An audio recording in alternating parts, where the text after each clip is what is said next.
بسم اللہ الرحمن الرحیم. Voice of Jammu Kashmir. میں ہوں مرزا شفیق، آپ کے ساتھ اور سچ کے ساتھ، اور میرے ساتھ ہیں سردار شوکت علی کشمیری، چیئرمین متحدہ کشمیر پیپلز نیشنل پارٹی. سب سے پہلے میں اپنے ناظرین و سامعین سے ایک بات شیئر کرنا چاہتا ہوں کہ ہمارے محترم قائد چیئرمین متحدہ کشمیر پیپلز نیشنل پارٹی سردار شوکت علی کشمیری صاحب کے ہمزلف کزن سردار لیاقت صاحب کل بقضائے الہی پاکستان میں راولپنڈی کے مقام پہ وفات پا گئے ہیں. وہ بیمار تھے. اللہ تعالیٰ ان کو جنت الفردوس میں اعلیٰ مقام عطا فرمائے. ان میں اپنے ناظرین اور سامعین سے التماس کرتا ہوں کہ ہر شخص جو اس چیز پہ قادر ہے، پڑھ سکتا ہے، وہ اپنے گھر بیٹھ کے 3 دفعہ کل شریف، سورہ اخلاص، 1 دفعہ سورہ فاتحہ پہلے، اور آخر میں 3 دفعہ درود پاک، درود ابراہیمی آقا نامدار محمد مصطفیٰ صلی اللہ علیہ وآلہ وسلم کی ذات پہ سلام بھیج کے سردار لیاقت صاحب کی روح کو ایصال ثواب اور ان کی کوتاہیاں رب کریم کے سامنے درگزر کرنے کی التجا کی جائے. آج ہم کسی کے لیے دعائے خیر کریں گے، کل ہم نے مرنا ہے، ہمارے لیے بھی کوئی ہاتھ اٹھانے والا ہوگا، اور یہ ایک صدقہ جاریہ ہے. وما علینا الا البلاغ المبین. میں آپ کی طرف سے، اپنی طرف سے سردار شوکت علی کشمیری، ان کے اہل خانہ، اور جناب سردار لیاقت صاحب کے اہل خانہ، ان کی اولاد کے ساتھ اظہار تعزیت کرتا ہوں. بہت شکریہ. محترم ناظرین اور سامعین، کل مملکت اقدادات پاکستان میں ہمیشہ مملکت اقدادات کہتا ہوں، اور کچھ حتیٰ کہ میرے چیئرمین صاحب بھی کبھی کبھی مسکراتے ہیں، تو میں مملکت اقدادات اس لیے کہتا ہوں کہ جو چیز اللہ کی طرف سے دی جاتی ہے، اللہ کی طرف سے ایک نعمت ہوتی ہے، یا اللہ کی طرف سے ایک انعام ہوتا ہے، اللہ کی طرف سے ایک ملتی ہے، تو اس کا پھر اللہ ہی مالک ہوتا ہے نا. اور کل جو تھیٹر اس لیے کہتا ہوں ڈرامہ چلا ہے اسلام آباد میں، وہ میرا کہیں بھی نہیں چلا، لیکن ایک چیز کا پتہ لگ گیا ہے کہ وہ شوکت صاحب کی بات بڑی میں صحیح سمجھتا ہوں کبھی کبھی کہ یہ جو بھیڑ بکریاں ہوتی ہیں نا، جو چرواہا ہوتا ہے نا، جس کے ہاتھ میں ایک چھڑی، کیوں وہ ہماری طرف ایک چھڑی ہوتی تھی، اس میں چھوٹی چھوٹی گانٹھیں ہوتی ہیں اس ڈنڈی میں، مجھے اس ڈنڈی کا صحیح نام نہیں یاد رہا کیا ہوتا ہے، وہ بڑی خوشی ہوتی ہے، اور بھیڑوں والے اور بکریوں والے اس کو ساتھ رکھتے ہیں. تو پھر جب وہ اٹھے تو بس پھر اللہ کے فضل و کرم سے 11:09 سارے کام ہو گئے، 12 نہیں بج رہے دیے. تو اصل انکار تو وہ کل یہ تھا کہ اپوزیشن این نیرو سے انکار کر رہی تھی. دوسرا معاملہ اس وقت شروع ہوا جب پی ایم صاحب کے کسی خاص بندے نے بی بی سی کو ایک خبر دی کہ چیئرمین صاحب جو ہمارے ہیں، وہ یعنی پی ایم صاحب، وہ جنرل باجوہ صاحب کو کیا کہتے ہیں ریپلیس کر رہے یا سسپینڈ کر رہے ہیں. تو بس پھر نیلی اور سفید اور پیلی گاڑیاں حرکت میں آئی، 3-4 نے ادھر کا رخ کیا، 3-4 نے ادھر. وہ پھر ہم نے تو خیر وہ 10 منٹ پہلے کسی بندے سے فون پہ بات ہوئی تو کہنے لگا جی یہ ہے، ہم نے بات کسی سے کی، وہ کہنے لگا جی ابھی ٹی وی پہ خبر نہیں آئی. 15 منٹ کے بعد کہنے لگا جی ٹی وی پہ خبر آ گئی ہے کہ گاڑیاں اور قیدیوں کی گاڑی اور سب کچھ پہنچ گئی ہیں. تو پھر سپریم کورٹ بھی کھولنا شروع ہو گیا، بھائی یہ عدالت تو انہیں عدالت ہے. اور پھر مولوی اقبال حیدر نامی شخص ہیں، وہ بڑے معروف ہیں پاکستان کی تاریخ میں، انہوں نے ہمیشہ قومی اور ملکی مفاد میں درخواست دائر کرتے ہوتے ہیں. انہوں نے ہائی کورٹ میں درخواست دائر کر دی کہ پکڑو وزیر اعظم کو، اس نے یہ کیا ہے، ہائی کورٹ بھی کھل گیا. تو پھر 2 بندے، سنا یہ ہے، ہیلی کاپٹر کے ذریعے بنی گالا پہنچے، جاتے ہی چھوٹی موٹی جو چھتر تروڑ ہوتی ہے نا وہ کی. اور اس کے بعد پھر معاملہ یہ ہوا کہ رات کو 12 بجے بعد سحری بھی وہیں پہ کھائی اراکین اسمبلی نے، اور ایاک نعبدو و ایاک نستعین جو کہتے تھے بھاگیں گے نہیں، وہ اس طرح بھاگے جیسے وہ کہتے ہیں اس کے سر سے سینگ بھاگتے ہیں. چلتے ہیں شوکت صاحب پاس. السلام علیکم جی. جی وعلیکم السلام. آج ایک اور اچھی سی خبر یہ ہے کہ وزیر اعظم صاحب کا ایک میڈیا سیل کے انچارج تھے ڈاکٹر ارسلان، ان کو رات کو چھاپا مارا. وہ تو خیر گھر سے بھاگ گئے ہوئے تھے. شہباز گل نے کہا میں نے ان کو محفوظ جگہ پہنچا دیا تھا. ان کے کمپیوٹر اور وہ جو کچھ ان کے وہ جو یہ جتنا میڈیا پروپیگنڈا ہوتا تھا نا آرمی کے خلاف یا دوسروں کے خلاف یا گالی گلوچ، یہ میرا وہاں سے چلتا تھا. تو آپ نے دیکھ لیا کل چند مجاہدین نے کیسے بھرپور طریقے سے سارا عمل جو سیاسی ہے اس کو پرامن طریقے سے پایہ تکمیل تک پہنچایا. آج آپ کیا سمجھتے ہیں کہ یہ کیا ہے، اب کیا ہوگا، مستقبل کیا ہوگا؟ شیخ رشید نے کہا جیل برد و تحریک کا اعلان کرتا ہوں بحیثیت عمران خان کے کارکن ہونے کے. سب سے پہلے تو آپ کا شکریہ اور آپ کے چینل کے توسط سے ان تمام احباب کا شکریہ جنہوں نے تعزیتی پیغام بھیجے، فون کال کی. Unfortunately, I was not able to attend their calls. اور برحال زندگی اور موت یہ تو لازم و ملزوم ہے. زندگی ہے تو موت ہے، موت ہے تو زندگی ہے. تو یہ دونوں متضاد قوتیں ہیں اس مادی دنیا میں، ایک دوسرے کے پیرلل چلتی رہتی ہیں. کبھی زندگی حاوی تو کبھی زندگی پہ موت حاوی ہو جاتی ہے. تو اینی ہو، یہ تو ایک لا آف نیچر ہے. اور لیکن چونکہ جو پیارے اپنی یادیں چھوڑ جاتے ہیں ان کا دکھ ہے اتنا آسانی کے ساتھ بلایا بھی نہیں جا سکتا. اور پھر ایک خلا جو پیدا ہوتا ہے، خاص کر کے جو بچے ان کے ہیں ان کے لیے بھی ایک. تو اینی ہو، آتے ہیں سیاسی صورتحال پہ. بات یہ ہے کہ ہم لفظوں میں تو یہ کہتے رہے ہیں کہ پاکستان میں لا لیسنس ہے، کانسٹیٹیوشنل آلموسٹ نان فنکشنل ہے. لیکن ایک بات ہے جو میں کہنا چاہتا ہوں کہ عمران خان صاحب کے اس 3.5 سالہ دور میں ایک ٹوٹلی ایڈمنسٹریٹو انارکی رہی ہے. یعنی کوئی بھی عہدے دار، چاہے وہ آئی جی ہو، چاہے وہ ڈی سی ہو، چاہے وہ ایس پی ہو، چاہے وہ چیف سیکرٹری ہو، یعنی ان عہدوں کی مدت جو نارملی ہے وہ 2 سال 3 سال کی ہے. لیکن کوئی 3 مہینے، کوئی 4 مہینے. اس کی وجہ سے جو ایڈمنسٹریٹو انارکی رہی ہے اس نے لا اینڈ آرڈر کی سچویشنز کو اور بھی ورس بنایا ہے. میں ایک بات یہ بتانا چاہتا ہوں کہ آج سے 2 دن پہلے صرف راولپنڈی سٹی سے 60 کے قریب خواتین کو اغوا کیا گیا ہے جن کا کوئی اتا پتہ نہیں. اس لحاظ سے یہ ایک ایسا عہد ہے جو ہمیشہ ایڈمنسٹریٹو انارکی کے طور پہ دیکھا جائے گا. کیونکہ ایڈمنسٹریشنز کو اگر فنکشن نہیں کرنے دیا جائے گا تو وہ جو سیاست سے ہٹ کے جو کرائمز ہوتے ہیں کم از کم ان میں ایڈمنسٹریشن جو ہے وہ افیکٹولی کوئی رول پلے کرتی ہے. شاید ایڈمنسٹریشن کے اندر بھی کچھ لوگ ہوں جو کرائم کے ساتھ جڑے ہوں، لیکن موسٹلی ایڈمنسٹریشن جو ہے وہ اپنا افیکٹو رول بناتی ہے. اپنے تھانے، کچہری، ان جگہوں پہ جو ہے وہ کرائم کو روکتی ہے یا ان پہ افیکٹولی کوئی کام کرتی ہے. لیکن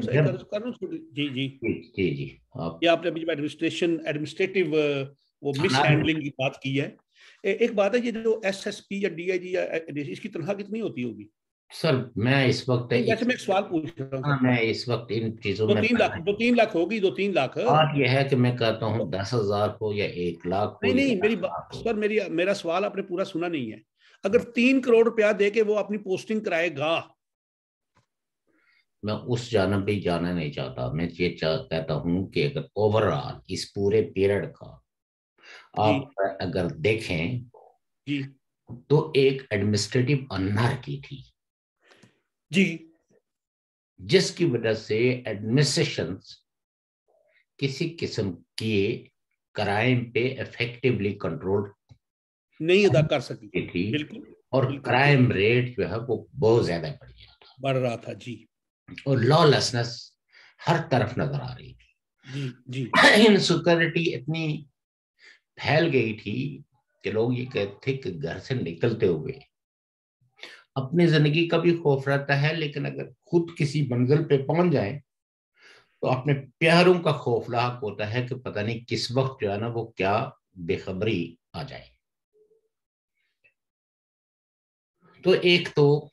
آپ کہہ سکتے ہیں کہ یہ ایڈمنسٹریٹو انارکی تھی، اور عمران خان صاحب کی جو حکومت تھی وہ افیکٹولی ایڈمنسٹریشن کے اندر کوئی کانفیڈنس بلڈنگ میئرس لے ہی نہیں سکے، نہ کوئی ریفارمز کر سکے، جس سے کہ بیوروکریسی اعتماد کے ساتھ کچھ نہ کچھ اپنا افیکٹو رول پلے کرتی، یعنی تھانے سے لے کے تو آئی جی اور آئی جی سے لے کے چیف سیکرٹری تمام عہدوں کو مینیج کیا جاتا تھا اور ان کو افیکٹولی کام نہیں کرنے دیا جاتا تھا۔ یہ ہے میرا کریکس۔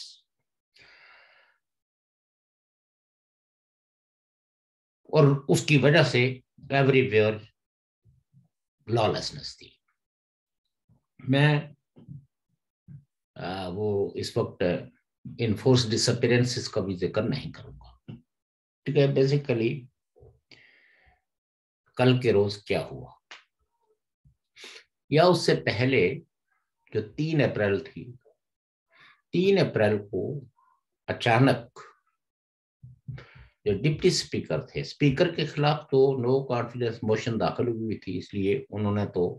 اجلاس کی صدارت نہیں کی۔ ڈپٹی اسپیکر آئے اور ایک تقریر ہوئی، جو نیولی اپائنٹڈ لا منسٹر تھے فواد چودھری، اور انہوں نے ایک تیزی سے ایک ورقہ پڑھا اور اس کے بعد اسمبلی کا اجلاس برخاست کر دیا، جبکہ وہ دن جو ہے وہ ووٹنگ کا مقرر تھا، نو کانفیڈنس موشنز کی کاروائی تو فکس تھا۔ اس کے بعد سپریم کورٹ نے اس پر سو موٹو کاروائی کی، جی، کیونکہ اسمبلی کے اجلاس کو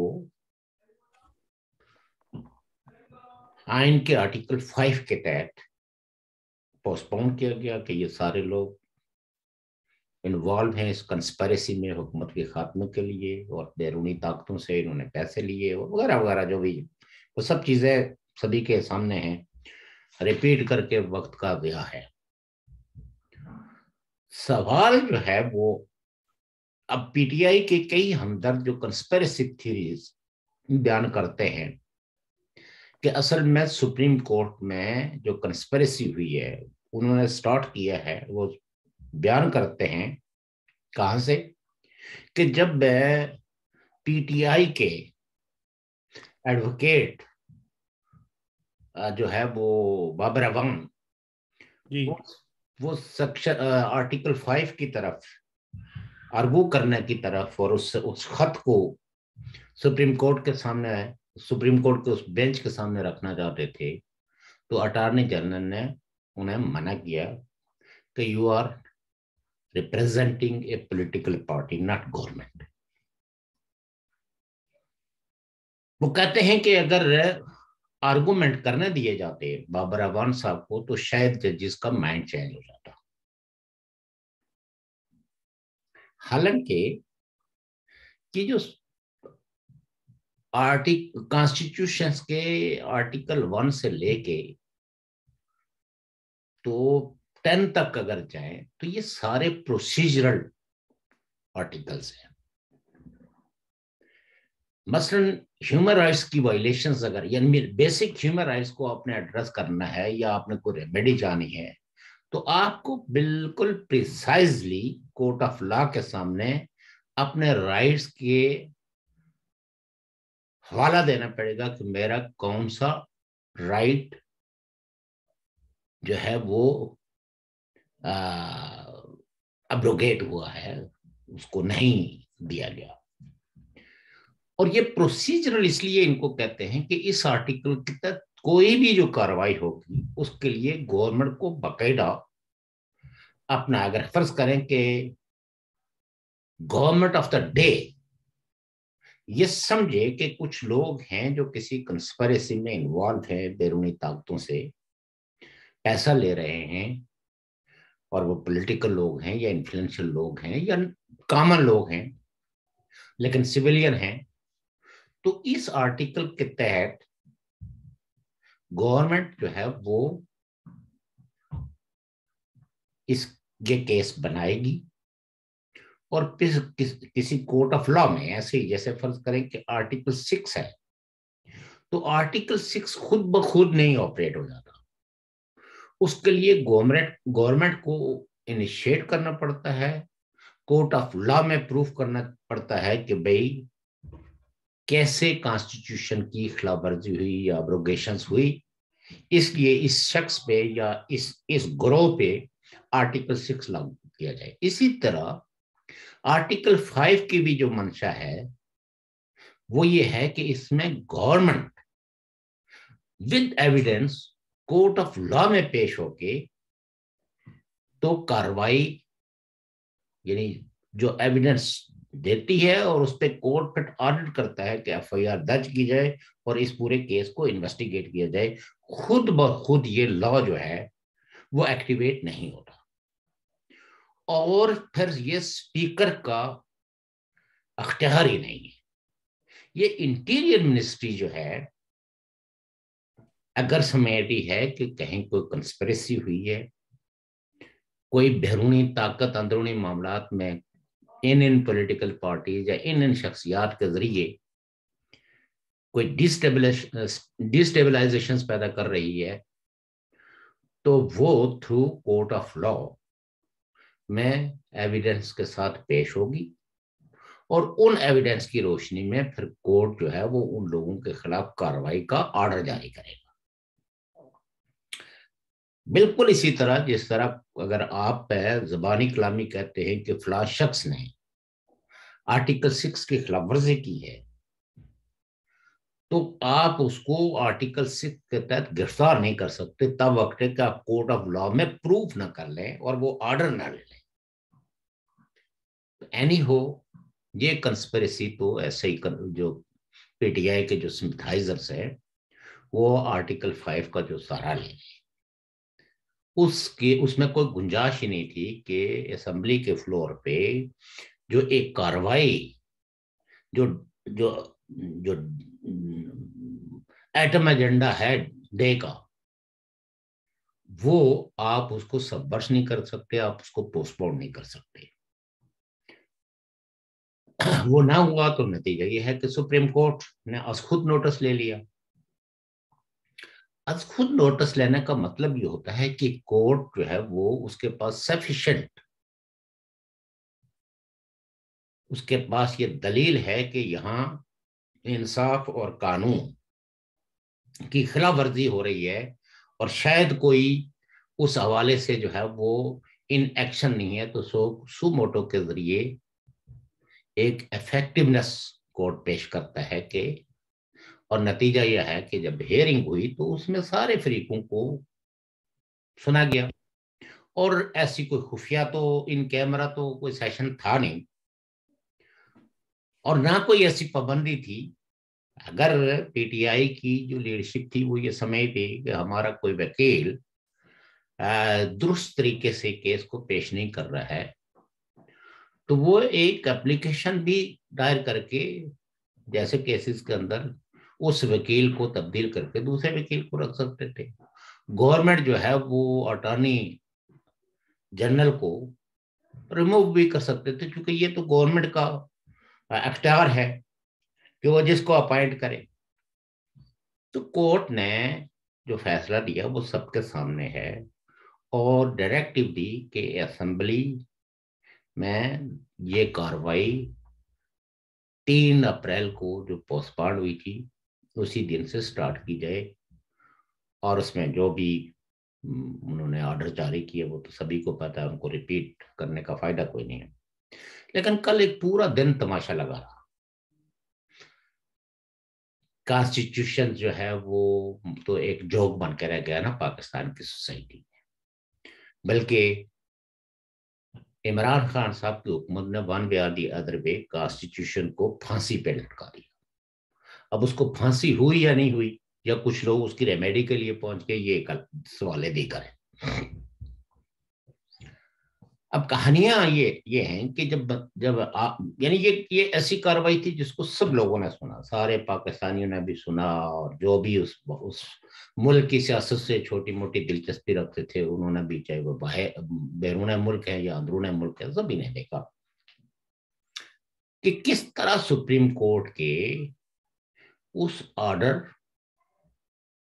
کو وائلیٹ کر کے تو جو سپیکر ہیں وہ اپنے اختیارات کا ناجائز استعمال کر کے ڈیلے کر رہے تھے. اور جس وقت غالب امکان یہ پیدا ہو گیا کہ اب عمران خان صاحب دراصل ملک کے اندر انارکی جو کافی پہلے سے ہی پھیلی ہوئی تھی, لیکن اس کو مزید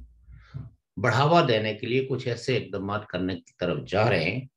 جس سے کہ اسمبلی اپنی کارروائی نہیں کر پائے گی اور ایک ایمرجنسی لگ جائے گی. پھر آیا خبروں میں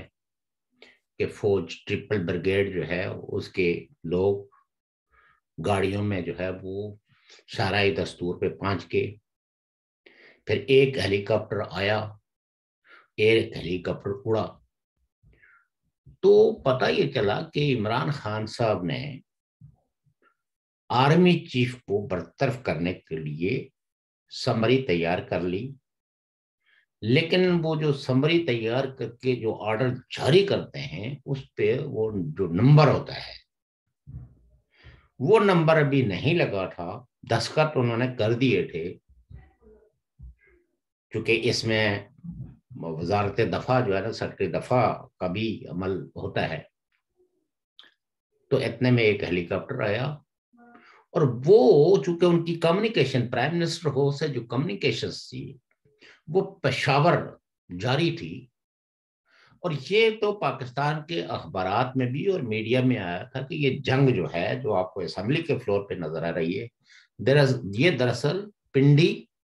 اور پشاور کے درمیان جنگ ہے. اور عمران خان ایکسپیکٹ کر رہے تھے, چونکہ انہوں نے ان کو میسج کنوے کر دیا تھا کہ جناب ہم آپ کو آرمی چیف بنا رہے ہیں, تو ان کا خیال یہ تھا کہ ہیلی کاپٹر پہ وہ تشریف لا رہے ہوں گے اور وہ ٹیک اوور کریں گے, اتنے میں آرڈر جاری ہو جائے گا. لیکن جب ہیلی کاپٹر سے دو بندے نمودار ہوئے اور وہ پرائم منسٹر ہاؤس پہ پہنچے تو عمران خان صاحب کو اس وقت کافی پریشانی ہو گئی. اور اسی پریشانی کے عالم میں, چونکہ اس سے پہلے وہ جو ویٹنگ روم میں بیٹھے ہوئے تھے اسپیکر اور ڈپٹی اسپیکر, تو ان کو کہہ دیا کہ جا کے ریزائن کریں. تو وزڈم پریویل کہ اگر اسمبلی کے فلور پہ آ کے تو دونوں اسپیکر اور ڈپٹی اسپیکر ریزائن کر جاتے تو پھر ایک نئے طرح کا بحران پیدا ہو جاتا. لیکن اسد قیصر نے جاتے جاتے ایک لیگل ایکشن کیا کہ خود تو ریزائن کر دیا ایک جذباتی چند ایک باتوں سے, لیکن دوسرے شخص کو اپائنٹ کر دیا اعجاز صادق کو کہ وہ پروسیڈنگ اسمبلی کی باقی ماندہ پروسیڈنگز وہ چلائیں گے,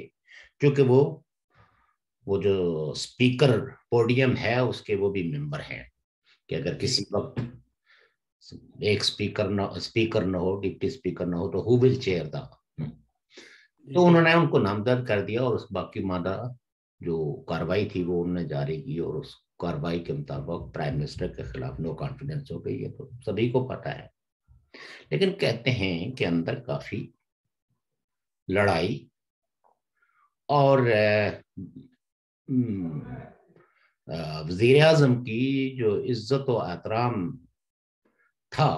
وہ کافی متاثر ہوا, اور الٹیمیٹلی وہ پرائم منسٹر ہاؤس چھوڑ کے بھاگ گئے, اور اپنے وزراء سے بھی آخری لمحات میں, چونکہ ان کو جو آرڈر دیا گیا کہ forthwith leave this office, otherwise وہ چونکہ فوقتاً فوقتاً جو آرڈر, اور آپ کو پتہ ہی ہے کہ اسمبلی کے کتنے دفعہ جو ہے وہ اس میں وقفے لیے گئے, کبھی اجلاس بننے گالا میں ہوتا تھا، کبھی خبر آتی تھی کہ وہ پرائم منسٹر پہنچ چکے. تو آخری دفعہ جہاں سے ان کو بے دخل کیا گیا وہ پرائم منسٹر ہاؤس سے. اور عمومی طور پر یہ روایت ہوتی ہے کہ جب پرائم منسٹر آفس چھوڑتا ہے تو وہ اپنی کیبنٹ کے لوگوں سے الوداعی ملاقات کرتا ہے، ہاتھ ملاتا ہے. لیکن ایسا کچھ بھی نہیں ہوا. اور رپورٹ جو ہوئی کہ وہ تو اپنی کیبنٹ کے لوگوں سے جاتے وقت ہاتھ بھی نہیں ملا کے. اب جو کچھ ہو رہا تھا تو چونکہ وہ درست انداز میں رپورٹ نہیں ہوتا تھا، اس ساری کارروائی کو کسی نہ کسی شکل میں بی بی سی نے ایکسپوز کر دیا. اب جو بی بی سی نے ایکسپوز کیا تو نتیجہ یہ ہے کہ آئی ایس پی آر نے اس کی اگرچہ تردید کی، لیکن local media, social media, YouTubers نے اس ساری کارروائی کو انڈائریکٹلی ایکسپوز کر دیا. اب کہنے کا مطلب یہ ہے کہ ایک شخص جس کے بارے میں گزشتہ ایک ہفتے سے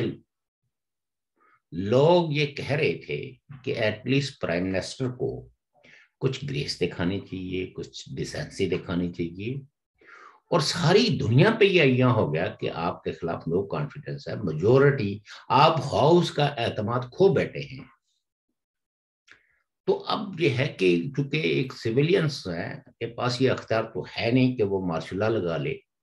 اب آپ کے پاس ایمرجنسی لگانے کے بھی اختیارات نہیں رہے تھے، کیونکہ جب پرائم منسٹر کے خلاف نو کانفیڈنس موشن موو ہوتی ہے تو نہ تو وہ اسمبلی توڑ سکتا ہے، نہ ایمرجنسی لگا سکتا ہے، نہ کوئی ایسی ٹرانسفر یا ایسی کوئی معطلی کر سکتا ہے جو نارملی پرائم منسٹر کا اختیار ہوتا ہے. تو وہ چلے گئے. اب یہ ہے کہ نو کانفیڈنس کی موشن جو ہے وہ کامیاب ہو گئی، اور اپوزیشن پارٹیز نے اپنا جو ہے وہ پرائم منسٹر کے عہدے کے لیے شہباز شریف صاحب کو نامزد کر دیا. کاغذات نامزدگی جو ہے وہ دو دو ہو گئے دو دو دو افراد نے جمع کیے تھے. سابق جو ہے وہ فارم شاہ محمود قریشی اور اپوزیشن لیڈر شہباز شریف، دونوں کے کاغذات کو درست قرار دے دیا گیا اور کل ووٹنگ ہوگی. اس اسنا میں پی ٹی آئی کی لیڈرشپ کی جو کوشش ہے وہ ہے کہ کوئی کانسٹیٹیوشنل کرائسس اس طرح پیدا کیے جائیں کہ اسمبلیوں سے ریزائن کیا جائے. مشکل ان کے لیے یہ ہے کہ یہ کنسنسس وہ لوگ جو اس وقت تک عمران خان کے ساتھ سٹینڈ کرتے ہیں وہ بھی اسمبلیوں سے ریزائن دینے کے لیے تیار نہیں ہے. ان میں سے ایک بڑی اکثریت پہلے ہی 40-50 کے قریب بندے جو ہے وہ ان کے خلاف تو ریوولٹ کر کے بیٹھے ہوئے ہیں، اور اپوزیشن نے بڑی دانشمندی کے ساتھ ان لوگوں کا یعنی اپنے نمبر بڑھانے کے لیے انہوں نے ان کو کسی ایڈونچر میں نہیں ڈالا. تو لہٰذا اب ان پہ وہ کلاز اپلائی نہیں ہوتی جس کو فلور کراسنگ کہتے ہیں. تو ایک آپ کہہ سکتے ہیں کہ پی ٹی آئی کے ممبران کی کچھ تعداد تو اسمبلی میں موجود رہے گی. کیا 140 کے قریب یا 100 کے قریب جو ہے وہ ایم این ایز جو پی ٹی آئی کے ہیں، چونکہ ان کے 154 تھے، وہ ریزائن کر جائیں گے؟ تو تجزیہ نگار یہ کہتے ہیں کہ یہ فیصلہ لینا بھی پی ٹی آئی کے لیے کوئی آسان فیصلہ نہیں ہے، چونکہ لوگوں کو پتہ ہے کہ چونکہ انہیں یہ یقین ہو اگر کہ یہ اسمبلی اب 3 مہینے ہی چلے گی تو پھر تو شاید وہ خوشی خوشی استعفیٰ دے دے. لیکن ان کو یہ بھی احساس ہے کہ اگر یہ 3 مہینے نہ چلے بلکہ یہ 1.5 سال جو اس کی میعاد ہے اس تک چلے تو گورنمنٹ جو ہے وہ ان ڈی سیٹ ہوئے لوگوں سے جو ہے وہ استعفے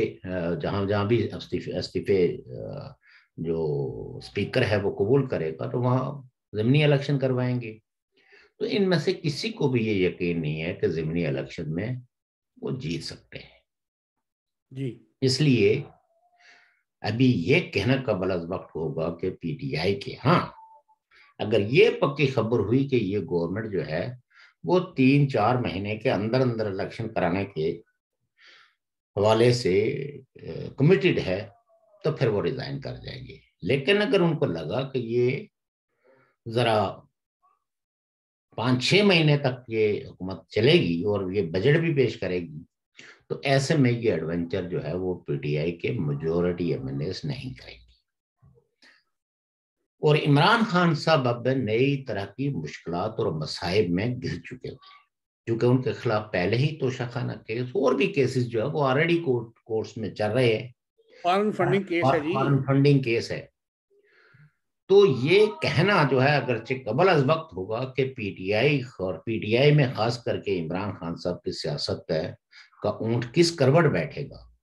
لیکن شاید اپوزیشن کی یہ کوشش ہو کہ پی ٹی آئی ایس جماعت برقرار رہے. لیکن شاید اب جو کچھ آخری لمحات کے اندر عمران خان صاحب نے کرنے کی کوشش کی اور ایک ناکام کوشش کی. دیکھیں باقی لوگوں نے تو جو بھی کوششیں کی ہیں وہ کامیاب کوششیں تھی اس حد تک کہ وہ فیصلے اناؤنس ہو گئے. اب ان پہ عمل درآمد اگر نہیں ہوا تو اس کی انہوں نے بھاری قیمتیں ادا کی, باوجود اس کے کہ وہ اناؤنس کر چکے تھے. تو یہ تو ان کی خبر تو مطلب لیک ہوئی ہے, اور لیک پہ کہتے ہیں کہ کئی لوگ تو کہتے ہیں کہ وہاں لڑائی جھگڑا ہوا, ان کو کئی لوگ کہتے ہیں تھپڑ مارا گیا کوئی. میں تو اس حد تک یا اس طرح کا نہیں سوچتا, لیکن یہ جو فوجی حضرات ہیں ان نے تو پرائم منسٹر ہاؤس سے نواز شریف کو جس طرح گھسیٹ کے اور گلے سے پکڑ کے اور پھر بندوق تان کے اس کو کہا تھا ریزائن, تو ان سے تو آپ یہ توقع نہیں کر سکتے کہ جو ان کے مفاد کے خلاف کوئی کام کرے اور اس کے ساتھ وہ کسی ڈیسنسی کا مظاہرہ کریں. تو عمران خان صاحب نے اپنی یہ جس کو کہتے ہیں نا کتوں خرابی, یہ اپنی بےزتی, یہ اپنے ساتھ یہ سب جو کچھ بھی کیا یہ انہوں نے خود کروایا. اس مقام تک پہنچنے میں لوگ کہتے ہیں جی مشیران کے غلط, یہ غلط بات ہے. کسی جن لوگوں کی تاریخ پہ نظر ہے وہ کہتے ہیں کہ اکبر اعظم جو ہے وہ آج بھی ایک اچھی حکومت کے طور پر, ایک اچھے ایڈمنسٹریٹر کے طور پر اس لیے جانے جاتے ہیں, یاد رکھے جاتے ہیں کہ انہوں نے اپنے جو 9-10 مشیران مقرر کیے ہوئے تھے, جس میں فیضی اور بیربل اور دوسرے تیسرے, یہ سب وہ لوگ تھے جو اپنے عہد کے سب سے اعلیٰ دماغ تھے, اور انہوں نے سوسائٹی میں ایسا توازن قائم کیا, یعنی ہندوستان کے اس وقت کے حالات کے پیش نظر کے مذاہب کے اندر کس طرح کی ہم آہنگی رکھنی ہے, لا اینڈ آرڈر کی سچویشنز کو کس طرح مینٹین رکھنا ہے, اور کسی کو وہ ہمیلیشنز نہ ہو جو عمومی طور پر بادشاہوں کے دور میں ہوتی ہے. تو اسی لیے اس کو اکبر دی گریٹ کہا جاتا ہے. تو یہ سب اگر یہ مشیران کی کوئی غلطی نہیں ہے, غلطی اگر ہے تو عمران خان صاحب کی. اور جو لوگ بتاتے ہیں کہ وہ شیشے کے آگے کھڑے ہو کے تو اپنا چہرہ دیکھ کے خود اپنے آپ کو کہتے تھے کہ میں اتنا سمارٹ اور اتنا خوبصورت ہوں, کوئی شیشے کو جو ہے وہ کس کرتے تھے کہ how much I am handsome and beautiful. تو جو آدمی اتنا خود پرستی کا شکار ہو, اتنا نرگسیت کا شکار ہو, تو وہ کیسے کسی ایسے مشیر کو اپنے دربار تک رسائی دیتا جو ان کی اس نرگسیت کے برخلاف کوئی ایسا مشورہ دیتا جو ان کی اس نرگسیت پسند رویے کو چیلنج کرتا ہو. تو یہ سب کچھ جو کچھ ہے یہ پیارا ان کا ہے. یہ نہ تو وہ جو لوگ اس کے وزیر تھے, مشیر تھے, جو لوگ بھی تھے, اس میں ان کا کوئی قصور نہیں ہے. یہ تو سبھی کو پتا ہے کہ جو ان کے الائز تھے یہ کس نے مینیج کر کے ان کو دیے تھے, لیکن وہ اپنے 3-3.5 سال کے عرصے میں اپنے الائز کو بھی خوش نہیں رکھے تھے. وہ فقتاً فوقتاً احتجاج بھی کرتے رہے. خود کاف لیگ جو اس وقت جو ہیں پرویز الہی, وہ ٹھیک ہے اس وقت پی ٹی آئی کے ساتھ ہے, لیکن انہوں نے کئی ایک انٹرویوز اس حکومت کے خلاف, پی ٹی آئی اور عمران خان کے رویوں کے خلاف دیے ہوئے ہیں جو آن ریکارڈ ہیں. MKM بھی کئی دفعہ اس بات کا اظہار کر چکی ہے، باپ والوں نے تو خیر ہاتھ ہی کھڑے کر دیے تھے۔ تو کہنے کا مطلب یہ ہے کہ اگر کسی نے آپ کو مینیج کر، یہ لوگ مینیج کر لیے تھے، تو پھر آگے لیڈرشپ کا کمال ہوتا ہے کہ ان کو کتنے پیار محبت کے ساتھ آگے بڑھاتا ہے، کہ ان کو کسی قسم کی کوئی ہمیلیشنز، کسی قسم کا کوئی جو ہے وہ ایسا احساس نہ ہو کہ ہماری سنی نہیں جا رہی ہے۔ تو عمران خان صاحب نے جو اپنا ایروگنٹ رویہ رکھا، اس رویے نے نہ صرف ان کی اپنی پارٹی کے اندر لوگوں کو بغاوت پہ آمادہ کیا، بلکہ اتحادی وہ تو ان حالات کے متلاشی تھے، اس میں ان کو اپوزیشن نے بہتر آفر کی تو وہ فوراً آمادہ ہو گیا اپوزیشن جب، اور یہ سب کچھ ہو رہا تھا۔ اب آپ یہ دیکھیے کہ وہ کہتے ہیں کہ یہ خط آیا اور اس خط میں میری، جب اپوزیشن نے نو کانفیڈنس موشن داخل کی تو اس وقت تو آپ نے شکرانے کے نفل ادا کرنے کا برملا اظہار کیا کہ میں تو شکر کرتا ہوں، میں تو ایک نشانے سے 3 وکٹیں گراؤں گا۔ آپ تو ان سارے لوگوں کو کہتے تھے کہ یہ چوہے ہیں، میں تو ان کو بلوں کے اندر گھس گھس کے ماروں گا۔ تو انہوں نے جس کو کہتے ہیں کہ کھلے میدان میں آپ کو مار دیا۔ اب اسپورٹس مین اسپرٹ یہ ہوتا ہے کہ اپنی ناکامیوں کا احتساب کیا جائے، یعنی جس کو کہتے ہیں تنقید اور خود تنقید، اور کہاں کہاں غلطیاں ہوئی ان غلطیوں کے تدارک کے لیے پالیسی بنائی جائے، بجائے اس کے کہ آپ لوگوں کو اکسائیں، اور جب آپ لوگوں کو اکسائیں گے تو مقابلے میں دوسرے لوگ جنہوں نے 3.5 سال تک آپ کا ہر طرح کا تشدد ساتھ، ذہنی تشدد بھی، جسمانی تشدد بھی، کوئی ایک دن بھی ایسا نہیں گیا کہ جس میں انہوں نے آپ کی منہ سے گالیاں نہ کھائی۔ تو کیوں اپنے پارٹی کے، چونکہ کارکن بناتے بناتے بڑا ٹائم لگتا ہے، اس کو مروانے کے لیے کوئی کسی بھی ایڈونچرس راستے پہ اگر لیڈرشپ چل پڑے تو اب کارکنوں کو مروانا کوئی یہ مشکل کام نہیں ہوتا، لیکن جو سمجھدار لیڈر ہوتے ہیں وہ کارکن کی زندگی کو اپنی زندگی سے زیادہ جو ہے وہ اہمیت دیتے ہیں، اور اس کو کبھی کسی ایڈونچر کی نظر نہیں کرتے۔ لیکن مجھے خطرہ یہ ہے کہ وہ جو ہم پیشن کو یہ کرتے تھے کہ یہاں سول وار انیویٹیبل ہے، تو میں ابھی بھی اپنے اس موقف پہ قائم ہوں کہ اس ملک میں عمران خان صاحب اس وقت تک باز نہیں آئیں گے جب تک کہ اس ملک کا آئین کا ببانگ دل جو ہے اس کو نظر آتش نہیں کیا جاتا اور سڑکوں پہ فوج دندناتی ہوئی نہ پھری۔ وہ آج شروع ہو گیا ہے پاکستان میں مختلف شہروں پہ، اور لندن میں جو کم ہوا ہے، لندن میں آپ دیکھیں کہ نواز شریف صاحب کے گھر کے سامنے، اور مجھے ایک اور شوق صاحب یہ نہیں سمجھتے کہ کل دوسرے لفظوں میں جمہوریت کو قتل کیا جا رہا تھا، اور عدالت نے، اور میں سمجھتا ہوں کہ مقنن جو ادارے ہیں انہوں نے اس کو بچایا ہے۔ نارملی کل ایک وہ اس پیج پہ آ گئے تھے کہ جمہوریت جو ہے اس کا مطلب، یہاں تک شنید تھی، کہہ رہے تھے کہ ان کو اقتدار نہیں دوں گا میں، مطلب نہیں، وہ تو پرائم منسٹر تو اس موڈ میں چلے گئے تھے کہ وہ سارے قوانین کی، سارے سپریم کورٹ کے آرڈرز کی خلاف ورزی کرتے ہوئے کل کے اجلاس کو وہ پھر ملتوی کر، اور نتیجہ یہ ہے کہ اس ملک میں جو انارکی پہلے سے ہی موجود ہے اس کے شعلے جو ہے وہ کل اسلام آباد کی سڑکوں میں نظر آ رہے، اور پھر صبح جب طلوع ہوتی تو کہیں بلڈنگیں، تو کہیں گھر، تو کہیں، تو اس سے تو وقتی طور پر بچاؤ ہو گیا۔ اب آپ کیا سمجھتے ہیں کہ مستقبل میں جیسا کہ وہ اعلان کر رہے ہیں، شیخ رشید نے کہا جیل برو تحریک، یہ بھی سول نافرمانی ہوتی ہے، اسی کے دور میں ایسے معاملات ہوتے ہیں؟ دیکھیے میں آپ کو بتاؤں کہ شیخ رشید تو گھر بیٹھے ہوئے نہیں بلکہ کسی محفوظ جگہ پہ ہو کے یہ بڑکیں لگائیں گے۔ شیخ رشید ایک دفعہ جو ہے وہ بینظیر بھٹو کے ساتھ بدزبانی کرتے تھے، تو ایک دفعہ جیل میں ان کو لے گئے، اور پھر جو ہے وہ انہوں نے کافی عرصے تک تہذیب کے دائرے میں رہے۔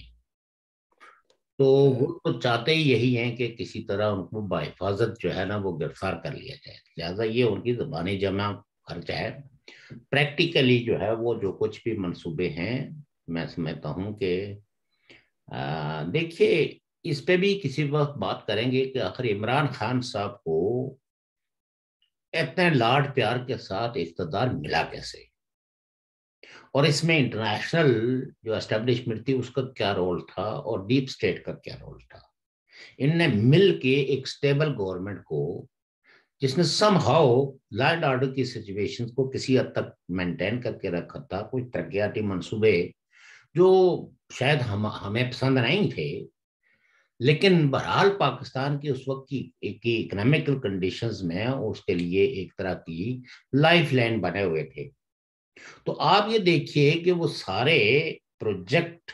کسی نہ کسی شکل میں التوا کا شکار ہوئے، اور آگے کوئی ایک عمران خان صاحب کی حکومت کے دور میں کوئی بھی جو شخص آنےسٹ ہے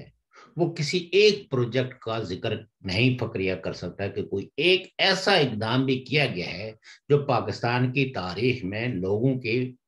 بہبود کے لیے کیا گیا. ایک ایسا پروگرام ہے جو اس کو بے نظیر بھٹو پروگرام جو پہلے سے چل رہا تھا، جو پیپلز پارٹی نے سٹارٹ کیا تھا، پھر اس کے بعد مسلم لیگ نون نے بھی اس کو کنٹینیو رکھا، تو اس کا نام بدل کے ان احساس پروگرام رکھ لیا. شاید اس میں 4 پیسے زیادہ رکھے ہوں،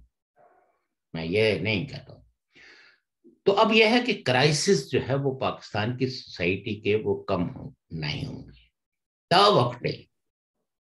کہ چونکہ ابھی بھی جو ڈیپ سٹیٹ ہے، یہ جو پہلی دفعہ ہے ملٹری کے اندر ایک ایسی نقب لگی ہوئی ہے.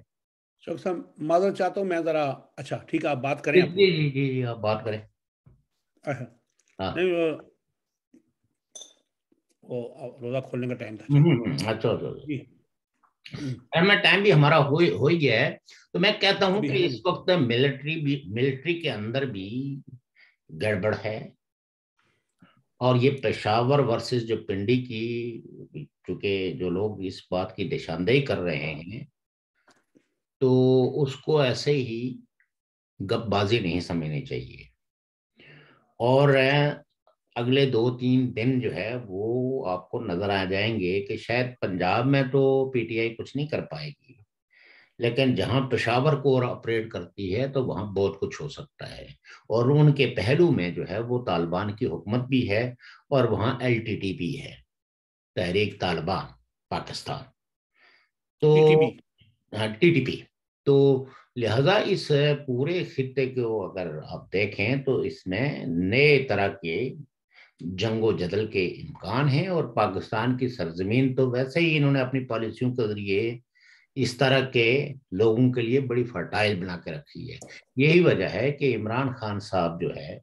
جو بظاہر ایک ماڈرن پرسنس تھے، جو اپنے رویوں اور اپنے دیگر ایکٹیویٹیز کے حوالے سے ایک لبرل سمجھے جاتے تھے، تو آپ دیکھیں کہ انہوں نے ریاست مدینہ اور پتہ کیا باتیں کرنا شروع کر دی، تو ایک اسلامائزیشنز کا اور ایسے چیزوں کو گلوریفائی کرنا شروع کر دیا جو ایک نیشنل سٹیٹ کے لیے بالکل ہی درست نہیں ہوتا. تو یہ اگر کوئی یہ سمجھتا ہے کہ یہ کرائسس رک گئے ہیں یا شہباز شریف صاحب کے پرائم منسٹر بننے سے جو ہے وہ کوئی امن آ جائے گا، تو میں یہ سمجھتا ہوں کہ یہ کہنا ابھی قبل از وقت ہوگا. لیکن جی یہ جو آپ نے بتایا نا جو عمران خان صاحب نے وہ ریاست مدینہ والا مسئلہ یہ تھا، وہ آپ ایسے ہی سوچ لیں کہ انہوں نے ایسے کیا تھا کہ میں کہنا تو نہیں چاہتا تھا، ایک انٹرنیشنل قسم کی ایک ایکٹریس ہے میاں خلیفہ، یہ لبنانی نژاد ہیں اور ان کی بڑی قابل اعتراض ہو فلمیں وغیرہ. اس کے اوپر اگر ان نے کبھی کبھی فلمیں بنائی ہیں حجاب پہن کے اور برقع پہن کے، وہی یعنی انہوں نے ریاست مدینہ کا صرف نام رکھا تھا، اس کے اوپر غلاف چڑھایا تھا، اندر میں سب کچھ اس سے بھی بدتر تھا جو پہلے ہو رہا تھا. اچھا صرف اپنے آپ کو نہیں ہو، لیکن بظاہر دیکھنا غلاف چڑھانا ہو یا کوئی، ہم تو یہ کہتے ہیں کہ جو ڈرائیونگ سیٹ پہ بیٹھے ہوا شخص مذہب کو استعمال کرتا ہے تو اس کا الٹیمیٹلی سوسائٹی میں جو اثر پڑتا ہے. آلریڈی جو قوتیں یہ کام کر رہی ہیں، جو کہتی ہیں کہ یہاں کفر کا نظام ہے، یہاں شریعت نافذ ہونی چاہیے، یہاں جو ہے یہ ملک ہے جو ہے وہ کسی مغربی تعلیم کا متحمل نہیں ہو سکتا،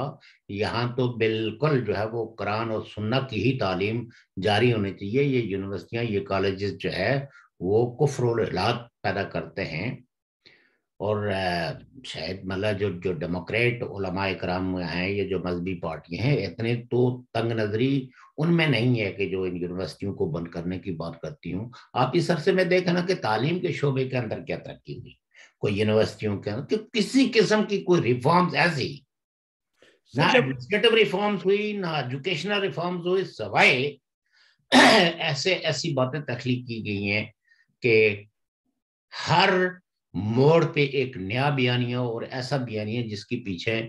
نہ کوئی تاریخ تھی نہ کوئی حقیقت تھی. میں اگر کوئی ایسی بات کروں تو معاف کر دینا اگر آپ کو اچھی نہ لگے، اور میں ناظرین کو بھی کہ اللہ تعالیٰ مجھے معاف کرے میں کوئی ایسی غلط بات نہ کروں. یہ ایسے ہی بات ہوئی تھی کہ رسول اللہ صلی اللہ علیہ وآلہ وسلم کے زمانے میں عبداللہ بن ابی نے ایک مسجد درار بنائی تھی. پھر رسول اللہ نے حکم دیا تھا اس مسجد کو گراؤ. وہ مسجد کیوں بنائی گئی تھی؟ کہ مختلف شوشے چھوڑنا، اسلام کے اندر نئی نئی کہاوتیں گڑھنا، اس کو ایسے کرنا. انہوں نے بھی ریاست مدینہ اسی طرز پہ بنائی. جب میں کبھی کبھی سوچتا ہوں کہ انہوں نے پروپیگنڈا ایسے کیا لوگوں کے خلاف، سیاستدانوں کے خلاف اور جو پاکستان کے خلاف، جیسے عبداللہ بن سبا نے اپنے دور میں ان صلیبی جنگوں میں ایک دوسرے کے خلاف کر کے کبھی اس کو کبھی اس کو، اور دنیا میں جنت اور دوزخ بنائی ہوئی تھی. انہوں نے وہ کام کیا ہے، اسلام کو بدنام کیا ہے. انہوں نے نہ پاکستان کی خدمت کی ہے نہ اسلام کی. انہوں نے صرف پاکستان کو دنیا سے متنفر کیا ہے. پاکستان کو یورپ سے بھی دور لے گئے، جہاں پہ ان کی ضروریات پوری ہوتی تھی، اور لوگوں کے دل میں ایک فتنہ، ایک شر ڈال دیا ہے. تو مطلب ڈیسٹیبلائزیشن کا دیکھنا بات جی یہ ہے کہ ہمارا کہنے، ہم تو نہ کوئی ان کو کوئی اسلام کو موجد سمجھتے ہیں، اور نہ ہی نہیں ہم تو یہ کہتے ہیں کہ ایک نیشن سٹیٹ اگر ہے تو وہ نیشن سٹیٹ کا کردار ادا کرے. وہ ایک نیشن سٹیٹ مذہبی ریاست ہو ہی نہیں سکتی، زمین کیا مذہبی ہوگی. ہاں جی. باقی اگر آپ دیں گے مسلم، اگر کوئی آپ نے ایک کانسٹیٹیوشن بنایا کہ جس میں یہ کہہ دیا کہ بھئی قرآن اور سنت کے خلاف کوئی قانون نہیں بنے گا، نہیں بنتا. باقی جو ہے جب نہیں بنتا تو اس کے بعد جو ترقی کے جو راستے ہیں، جو ماڈرن راستے ہیں، جو ماڈرن سائنس ہے، اس کے لیے دروازے کھلے ہیں نیشنل سٹیٹ کے. لیکن عمران خان صاحب نے ایک ریاست مدینہ کا کنسپٹ دے کے تو لوگوں کو دورے جھالیا میں بھیجنے کی کوشش کی، اور کمیونل جو سینٹیمنٹ یا ریلیجس سینٹیمنٹس جو ہے ان کو ایکسپلائٹ کر کے ایک ایسا ماحول کریٹ کرانے کی کوشش کی کہ اگر ان کو کسی جمہوری راستے سے ہٹانے کی کوشش کی گئی تو انہوں نے اپنے آپ کو دیکھا نا کیا پوسٹر چھپتے ہیں ان کے حوالے سے، پتہ نہیں ختم نبوت کا پاسپورٹ ہوگا. تو اب وہ اسلاموفوبیا، یعنی مطلب these slogans which were raised by Imran Khan, ان کی حقیقت تو کچھ نہیں ہے. اگر آپ نے ایک اور کیا لاسٹ ان کی سپیچ پہ، اگر آپ یا مجھ جیسا بندہ ہندوستان کی کوئی تعریف کرے کہ وہاں پہ یہ نظام اچھا ہے یا ان کا یہ سسٹم اچھا ہے یا یہ سسٹم، تو ہم ہو گئے غدار. ہمیں کیا کہا جاتا ہے؟ ہم نے تو یہ سزا بھگتی ہے. ہم یہ کہتے تھے انہوں نے خود کیا کہا ہے، آپ لوگوں کو یہ غور کرنا چاہیے کہ آپ کے ملک کے اندر ڈیموکریسی کیوں نہیں چل رہی ہے، اور پڑوس میں جو کریڈیبل انسٹیٹیوشنز ہیں انڈیا کے، جو میڈیا ہے، جو کانسٹیٹیوشن ہے، جو ریاست ہے، وہ کیوں گرو کر رہی ہے. اور یہ جو ریاست کا بیانیہ تھا اس کے بارے میں ہم بات کرتے تھے. کل تو انہوں نے کہا نا کہ بہت غیرت مند ہے. ہم نے تو غیرت مندی کے بارے میں بات ہی نہیں کی، ہم نے تو اس کی سوشو اکنامک جو ترقی تھی اس کا تقابل کرتے رہے کہ بھئی آپ اپنے زوال کے اسباب بتائیں. ان کی ترقی کے تو اسباب سب سے زیادہ ہمیں جو نظر آتی ہیں کہ وہاں ایک کریڈیبل ڈیموکریسی ہے، وائبل ڈیموکریسی ہے. کل انہوں نے کہا کہ کون پاگل ہے، جلا وطن ہونے پہ مجبور کر دیا، اور پتہ نہیں پرو انڈیا تو پتہ نہیں کیا کیا فتوے ابھی بھی ہمیں کہتے ہیں جی، اور مذہب دشمنی کے. تو کل تو یہ اچھی بات ہے، ان کے کون پاگل ہے جو انڈیا کا ناپسند کرتا ہے؟ ان کو فالوورز کو پتہ چلنا چاہیے تھا کہ اس خطے کے اندر انڈیا ایک ایسا ملک ہے جس کی قومی غیرت و حمیت جو ہے وہ باقی لوگوں سے بہت زیادہ ہے۔ کل ایک نوا نعرہ نہ لگانا شروع کر دیں کہ یہ جو ان کے ہیں وہ اعلی یوتھ کہ اے بغیرت تو ادھر غیرت مند تو ادھر ہی روانہ ہو جائیں۔ مجھے یہی شک پڑتا ہے کہ بغیرتی کے ماحول میں رہنا پسند نہیں ہے تو غیرت کے ماحول کی طرف چلے جائیں۔ ویسے بھی خیر انڈیا میں وہ اسائلم کا قانون جو ہے وہ چلتا ہے، وہاں جا کے اگر آپ کوئی تو بجائے یورپ جس کے خلاف آپ نعرے لگا رہے ہیں اس کے بجائے چلو چائنا کی طرف پسندیدہ ہے، انڈیا کی طرف چلے جائیں۔ تو ہے نہیں ہو یہ خیر ٹھیک ہے سر، تو کافی ہمارا وقت پورا ہو رہا ہے۔ محترم ناظرین و سامعین، آپ نے شوکت صاحب کی بات سے سنی، ہم نے اصل بات یہ جمہوریت اور جمہوریت کے لیے شوکت صاحب نے قربانیاں دی ہیں اور اس لیے ان کو جمہوریت سے محبت ہے۔ وزیر اعظم صاحب نے کہہ دیا کہ وہ ہمیں ہندوستان جو ہے وہ زیادہ غیرت مند اور وہ پسند ہے۔ اگر ہم یہی بات کہیں تو ہم غدار کہلاتے ہیں۔ ہم نے کبھی یہ نہیں کہا کہ ہمیں ہندوستان، ہم کہتے ہیں کہ ہماری ریاست ایک مکمل ریاست بننے کے لیے اس پوزیشن پہ لائیں جو 1947 کے اکتوبر میں تھی، یعنی 101 سال جو ریاست اس ریاست میں، اور ہم غدار ہو جاتے ہیں اور آپ اپنے سے ہوتے ہیں۔ ٹھیک ہے، وما علینا الا البلاغ المبین، کل پھر ملیں گے۔